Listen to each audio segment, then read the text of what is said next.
Hai, halo. Anita Marta Vlog back to nemenin kamu lagi. Udah subscribe kan di channel ini?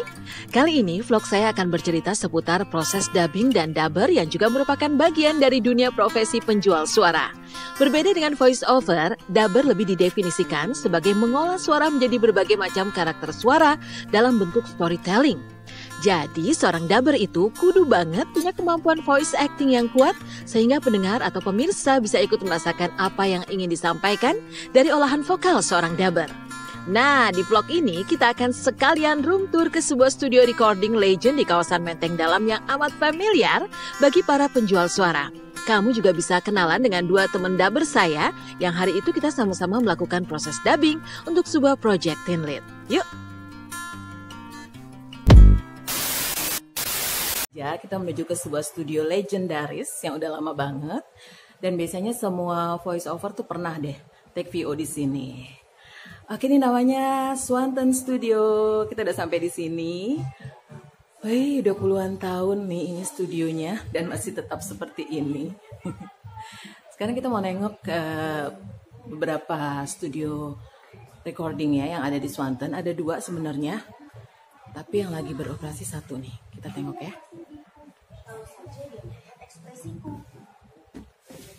Aku sendiri sangat bingung harus gembira atau sedih mendengar berita itu. Sewajarnya sebagai pacar. San, aku jadi main sinetron nih. Ceritanya lumayan. Ya ampun San, aku gak bakal deh percaya kalau penontonnya lebih banyak dari yang kuduga. Gak rugi selama ini aku main teater. Kalimatnya berantakan. Mungkin dia baru saja menerima berita itu dan aku yakin aku orang pertama yang dikabarinya. Di luar, hujan sedang turun dengan deras. Saat dubbing di studio Swanton, saya ketemu dengan dua rekan seprofesi dubber profesional yang udah senior di dunia perdaberan. Nah, ini Uci yang punya timbre suara medium light. Empuk-empuk crunchy gitu suaranya. Berita buruk diiringi dengan suara petir atau hujan badai. Get real, Sandra. Ini bukan sinetron. Retake. Get real, Sandra. Ini bukan sinetron. Otakku mengingatkan. Duitnya juga lumayan, San. Ini benar-benar keberuntungan. Ada apa sih denganku? Kenapa bibir ini tidak bisa mengeluarkan sepatah kata pun?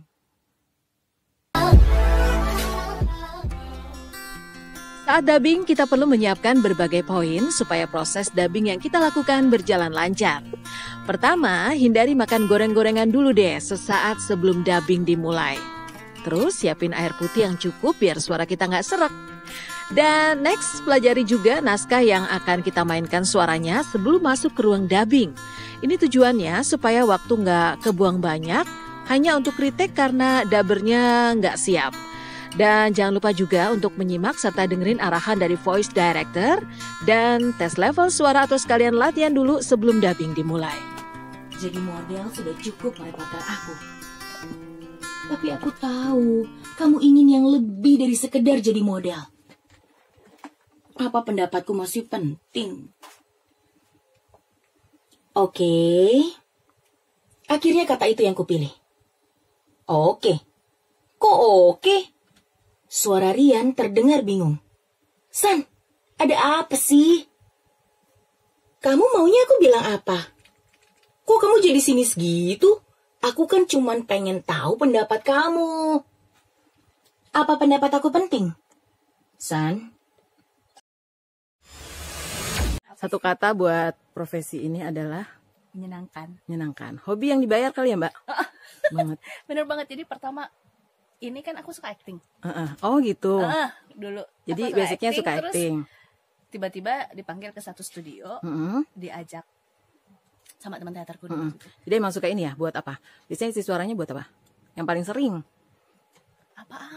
Apa aja Semua dilibas ya, Bu? Mau cewek, cowok, anak kecil, dewasa, peran-peran antagonis. Oh gitu. Peran protagonis. Biasanya paling sering antagonis sama protagonis dapetnya. dapat aja sih Oh, apa aja. semua ya, itu Iya, namanya sama voice aja. acting ya, makanya kita bisa apa aja ya. Terus ya udah. Nadia juga Bella untuk mengabarkan acara wawancara itu pada beberapa teman di sekolah. Agak norak memang. Mestinya aku bersikap sedikit lebih cool. Tapi bukankah yang seperti ini jarang terjadi? Dan kenapa hal seperti itu harus disembunyikan? Let the whole world know who Rian is and who his girl is.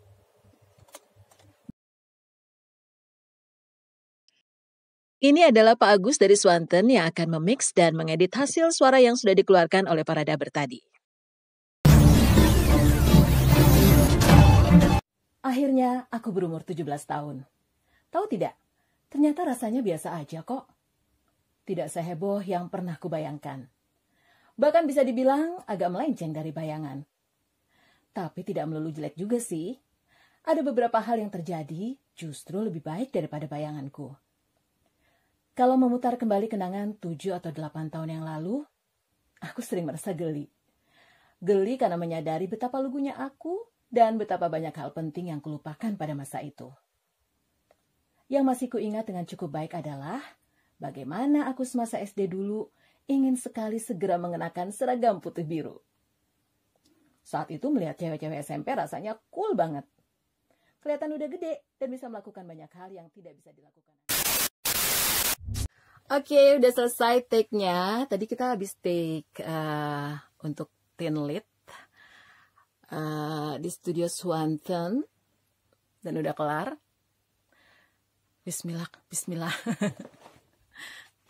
Udah, habis ini pulang. Selain untuk dubbing sebuah proyek yang sudah fix, para daber juga bisa datang ke studio recording untuk voice casting dan voice bank. Voice casting artinya kita mencoba mengolah suara kita sesuai arahan voice director untuk suatu kebutuhan proyek. Nantinya klien akan memilih mana daber yang paling pas dengan kebutuhan itu. Sementara voice bank adalah mendaftarkan suara kita untuk disimpan oleh pihak studio dan sewaktu-waktu bisa ditawarkan ke klien sesuai kebutuhan. Oke, dubbing udah kelar dan saya Anita Marta pamit dari vlog ini. Terima kasih sudah subscribe, like, share, and comment. Jangan lupa juga untuk terus menyimak vlog-vlog berikutnya. Thank you for watching. Keep healthy, wealthy, and heavenly. Bye!